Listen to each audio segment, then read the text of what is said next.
რომ ეს დიდი ხნის ოცნება, რაც ქონდა შეერებულ ძალებს, გადაწყვეტილია მანამდე, ვიდრე ის დაიწყება. აქ ის გულისხმობს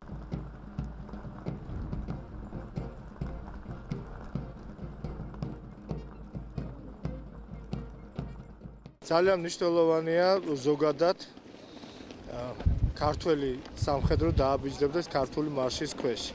ეს არა მარტო მისი მორალური სულისკვეთების გაძლიერებისკენ არის მიმართული, არამედ იმ პატრიოტული სულისკვეთების ამაღლებისკენაც, რა თქმა უნდა. და ზოგადად თვითონ მარში, სამხედრო მარშის ხელოვნების საკმაოდ მუსიკალური ხელოვნების საკმაოდ დიდი შემადგენელი ნაწილი და ამ ხრივაც დარწმუნებული ვარ, რომ საქართველოში მრავლად მოიძებნება ნიჭიერი ადამიანი, რომელიც შეძლებს კარგი, ნამდვილი ტრადიციული ქართული მარშის შექმნას. დღესდღეობით ჩვენ არა გვაქვს თანამედროვე საქართველოს სულისკვეთების გამომხატველი, ანუ თანამედროვე ქართული მარში.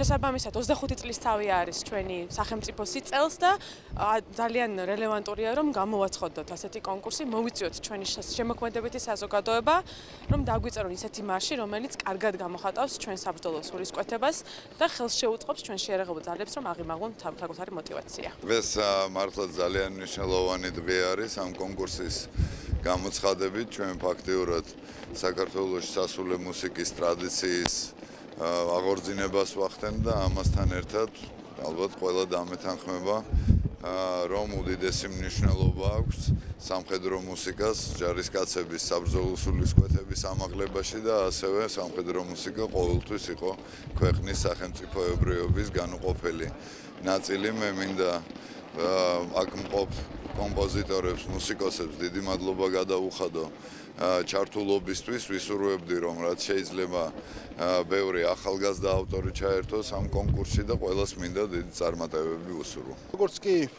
გაჩნდა წინადადება იდეა ახალი ქართული სამხედრო მარშის შექმნასთან დაკავშირებით, პრეზიდენტმა მიიღო სწრაფადვე გადაწყვეტილება, მხარი დაეჭირა პრეზიდენტის სარეზერვო ფონდიდან აღნიშნული ინიციატივის განხორციელებისათვის. ძალიან მნიშვნელოვანია რომ შეიქმნას ახალი ქართული სამხედრო მარში და მთლიანობაში არსებობდეს კიდევ რამოდენიმე სამხედრო მარში ამ კონკურსის შედეგად, რომლებსაც მე ვფიქრობ რომ ძალიან სიამაყით შეასრულებს ეროვნული გვარდიის სამხედრო ორკესტრი. რაც განსაკუთრებით მნიშვნელოვანია, გამარჯვებული მარში შესრულდება 26 მაისს დამოუკიდებლობის დღეს და კიდევ უფრო სიმბოლურია რომ ეს ყველაფერი ემთხვევა ქვეყნის დამოუკიდებლობის მოპოვებიდან 25 წლის იუბილეს.